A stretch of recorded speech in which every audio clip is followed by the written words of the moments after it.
Yes, hello tradies. Welcome to the Air Raid Siren. It sometimes gets a little willing here, gets a little emotional. You've got that smirk on your face. You are going to try and wind me up with something here. I'm not winding you up with anything. I just want to provide you with the platform to say what you want to say about something non-trade related.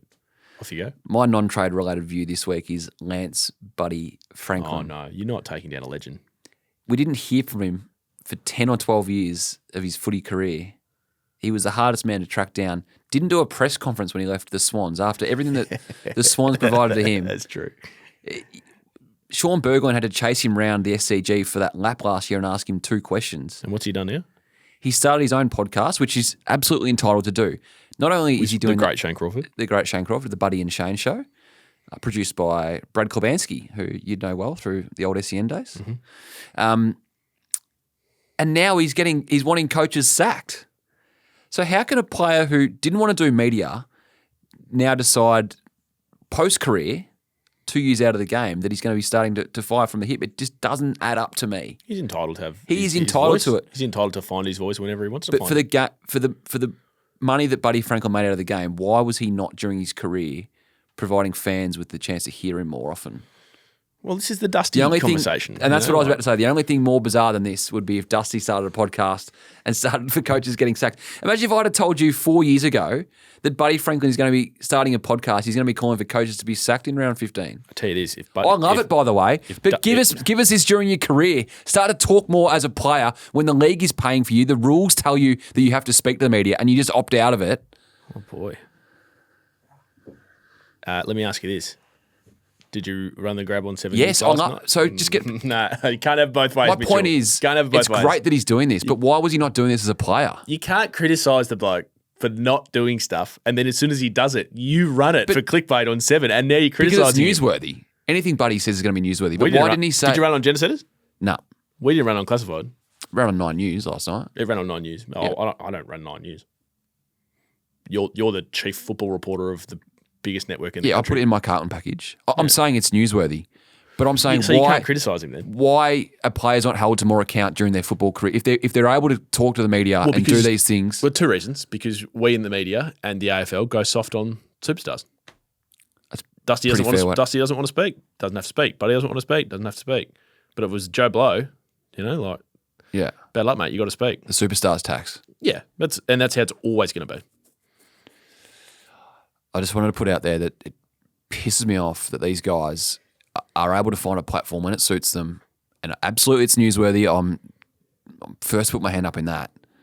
But where was Buddy during his career as a player talking? I like it. I disagree, but I like it. Well, you just think players can just go through their career and not speak? Well, I'm just a pragmatist. It will happen. Andrew Dillon's not going to hang out to dry one of the legends of the game for not speaking.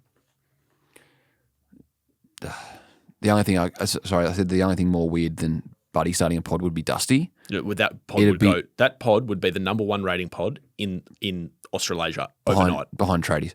Obviously. The only thing more weird would be if Dusty and Joe Danaher started a pod together. Can you imagine that? I would listen to that. I'm not actually sure what they would talk about, but I would listen. Are we done? You done? Yeah. Should we just give up on Sunday footy? Like, should we just stop calling it a day where footy's on? Because that's basically what the AFL are doing. The AFL have got this big white flag. Here we go. Just waving it around. I knew you had that glint in your eye.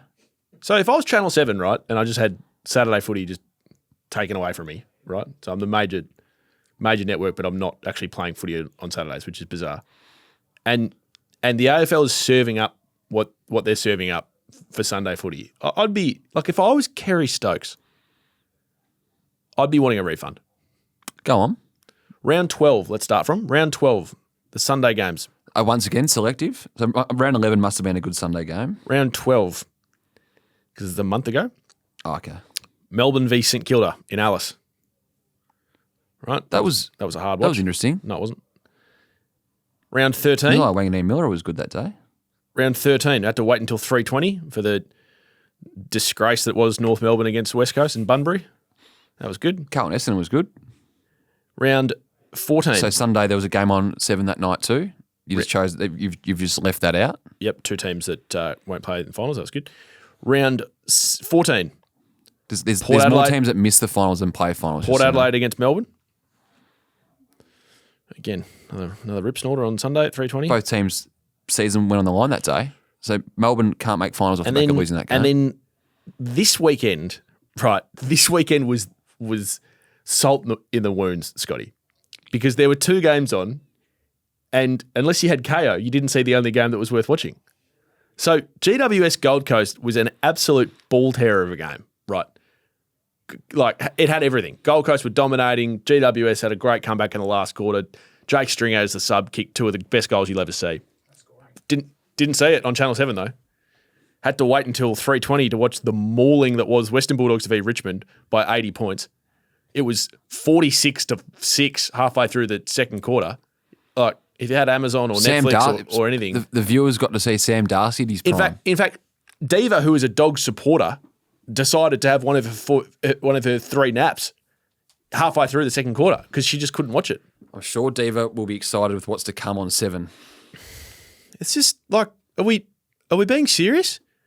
And then this Sunday, like, I'm going to have to go away or something. I'm going to have to drive to the middle of nowhere and go for a walk because I'm not waiting around on my precious Sunday to watch Richmond play Adelaide at 3:20. Which other game? So God give me strength. there's intrigue around Thursday night, Port Carlton, and Thursday night is a really important game now, Sydney Bulldogs.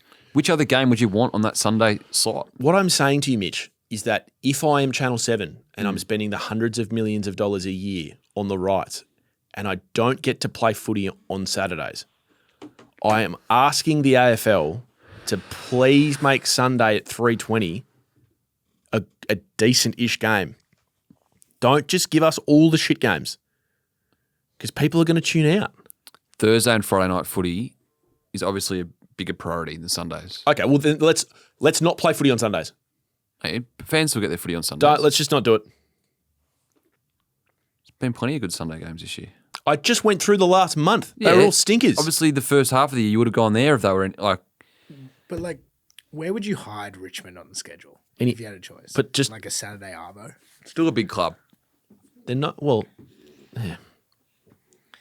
You know what? This is the good thing that soccer has oh no. over Oh, AFL. no. I'm Don't, just saying. be careful. Just be careful. In Don't. the APL or your big leagues where relegation. Yeah, I know. The losing every game means something. I'm Yeah, totally with that's you. the only thing I'm saying. I'm not saying bring it in. I'm just Yeah, saying the bad teams are also interesting to watch over there because Yeah, it's a great point. It's a great point that you raise. And I know Mitch has been on this for ages, but like the lottery system would make things much more interesting because now we've got to a point where there's just, like, so for instance, Richmond Adelaide this week, right? Like Well, what other game would you prefer there? no, but forget that. I'm just saying there's no incentive for Richmond to do anything other than just lose.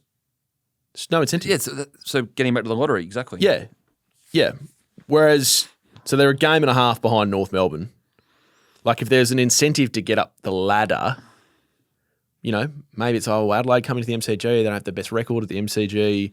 If we do this, this, and this, can we find a way to, but, you just feel like it's going to be 6 goals at quarter time and everyone will tune out. And I feel bad for Seven.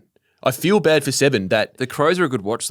Like, in all honesty, people get to see this Crows team who will play finals, get to learn more about them. Don't try to sell it to me. It's garbage. Rankin, I feel bad for Seven. Rochelle, Dawson. And I don't often feel bad for On anyone, the screens of 7. let alone rival networks. But I feel the money that I'm paying for Seven, I don't feel like I'm getting value out of it.